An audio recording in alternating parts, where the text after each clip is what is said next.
The secret program. Within weeks of Elvis's funeral, the sightings began. A man matching his exact description appeared in Kalamazoo, Michigan, then Memphis, then Buenos Aires, then Hawaii. People were not seeing ghosts. They were seeing someone who looked exactly like the king. The FBI investigated 12 of these sightings officially. The updated files reveal something chilling. They could not dismiss them all as mistakes. Some witnesses were credible. Police officers, business owners, people with no reason to lie. In 1978, a photograph emerged from a sports event. In the background, partially hidden, stood a man who looked remarkably like Elvis. The hair, the build, the facial structure. Experts analyzed the image for years. No one could prove it was him, but no one could prove it was not him either. Author Gail Brewer Giorgio published a book called Is Elvis Alive? In 1988. Inside was a cassette tape with a voice that sounded hauntingly like Elvis, discussing why he had to disappear. Voice analysts compared it to known Elvis recordings. The similarities were disturbing. Then people noticed the gravestone. It read Elvis Aaron Presley, but his legal name was Elvis Aaron Presley with one A. His birth certificate, his driver's license, every legal document spelled it Aaron. Why would his own gravestone get his name wrong? Some said it was intentional, a signal that the person buried there was not really him.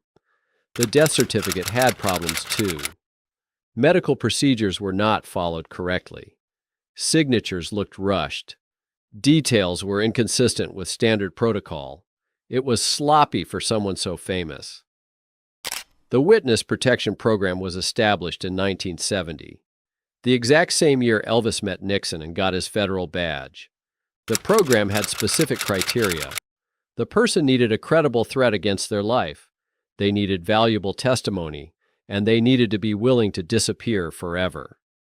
Elvis checked every box.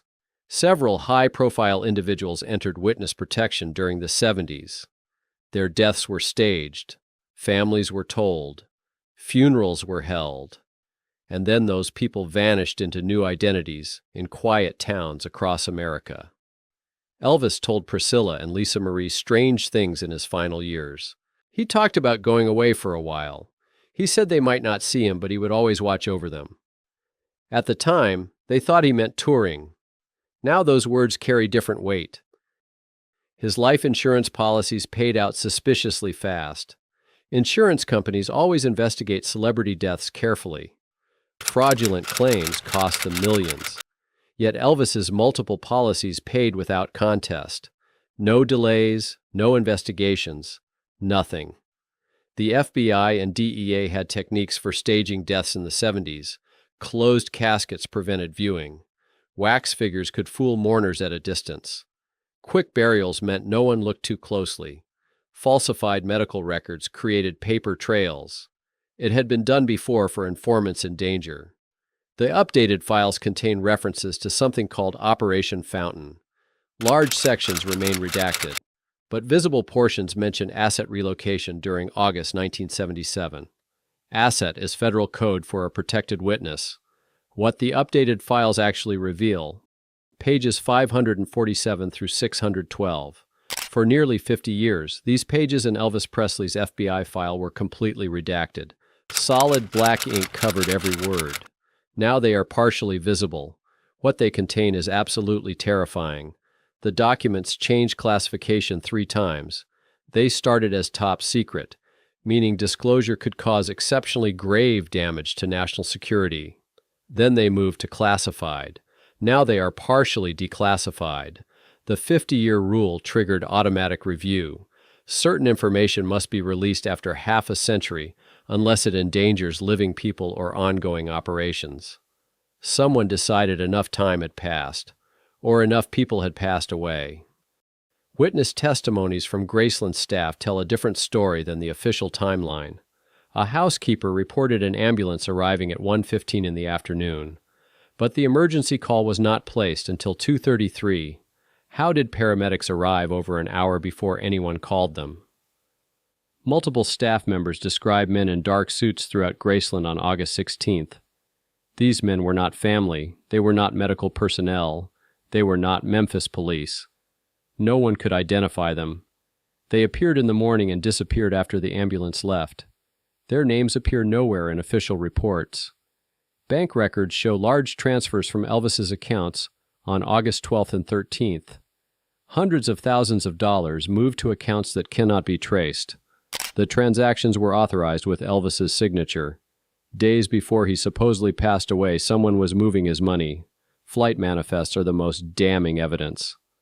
On August 17, 1977, a passenger matching Elvis's description flew from Memphis to an undisclosed location. The name on the ticket was John Burroughs, a known Elvis alias. The passenger paid cash. No identification was required in those days. Passport. Applications filed in late 77 show requests under multiple Elvis aliases. The photographs attached to these applications have been removed from the files, but the paperwork remains. Someone was building new identities. FBI surveillance photos from September 1977 show a man resembling Elvis in a location that remains completely redacted. The date is visible. The place is not. Why photograph someone if Elvis was dead? Why keep that location secret even now? Communication between FBI and DEA offices references the subject's successful extraction in late August 77. Extraction is not a word used for dead people. It means removal from danger. It means relocation. It means protection. The files document specific threats made against Elvis by organized crime figures in July 77. These were not vague warnings. These were detailed plans. Names were mentioned. Methods were discussed. Elvis knew his life was in immediate danger. A hospital in Memphis has no record of treating Elvis Presley on August 16th, despite official claims he was taken there. The ambulance route, the emergency room logs, the admission paperwork, none of it exists. How does a hospital lose records of treating the most famous man in America? The terrifying truth. The FBI does not update closed cases without reason. Someone passed away, someone talked, or someone is about to be exposed and the truth cannot be contained anymore. Colonel Tom Parker passed away in 1997. Key members of the Memphis Mafia have passed away over the decades. Las Vegas casino owners from the 70s are gone. FBI agents who worked the case in those years are dead. The people who held the secrets have been disappearing one by one, and with each death, the truth became safer to reveal. Then came January 12, 2023. Lisa Marie Presley passed away suddenly at age 54. She was Elvis's only child, the daughter who knew him better than almost anyone. In her final interviews before her death, she made cryptic statements about her father. She said things that made people uncomfortable. She hinted at knowledge she could never fully share. Did Lisa Marie know her father was alive somewhere? Did that secret contribute to her struggles? We will never know now. Priscilla Presley, Elvis's ex-wife, gives increasingly strange responses when asked about his death. She changes details. She contradicts herself. She becomes emotional in ways that seem off. Either grief still consumes her after 47 years, or she carries a burden too heavy to bear. The timing of the FBI file update raises questions. What external pressure or legal requirement triggered it in 2024? Freedom of Information Act requests have been filed for years by researchers, journalists, and Elvis fans. Someone kept pushing. Someone knew there was more to find. The government resisted until they could not anymore. Several researchers investigating Elvis's death have passed away under mysterious circumstances over the decades. Car accidents, sudden illnesses, suicides that seemed unlikely. Maybe these were coincidences. Or maybe someone still wants certain truths buried.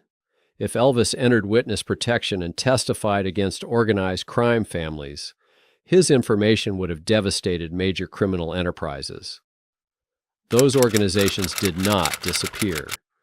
They evolved. They still exist today under different names, different leaders, but the same core structure. If Elvis was the key witness who brought down their predecessors, the successors would want revenge even now. Elvis Presley was born January 8, 1935. If he was alive today, he would be 89 years old. Unlikely but possible. Living quietly somewhere under a new name. Watching his daughter pass on. Watching his ex-wife age. Watching the world remember him as a tragic figure who passed away too young. Unable to ever reveal himself. A prisoner of his own protection. The implications are staggering. If federal agencies help stage a celebrity's death of this magnitude, what does that mean for government accountability? How many other deaths were staged? The precedent is terrifying. Michael Jackson passed away under strange circumstances. Prince passed away suddenly with questions unanswered. Other celebrities whose deaths seemed suspicious. Could any of them have been extracted into protection? The relationship between the entertainment industry, organized crime, and federal agencies runs deeper than anyone wants to admit. Money, power, and secrets flow between all three. Elvis stood at that intersection. What he knew threatened all of them. Entire sections of the updated files remain redacted. The pages reference ongoing investigations or living individuals. 47 years later, something is still active. Someone is still alive. Something still matters enough to keep hidden. The final terrifying implication: if they lied about Elvis Presley, what else have they lied about? What other truths are buried in classified files? What other icons were not who we thought they were? How much of what we believe about our history is carefully constructed fiction? Somewhere, possibly, the king lives on. Not on a throne, but in hiding. A man who gave everything to his country and his fans, only to have everything taken from him in return. Unable to sing, unable to perform, unable to be Elvis. The crown became a cage, and the cage may have saved his life but cost him his soul.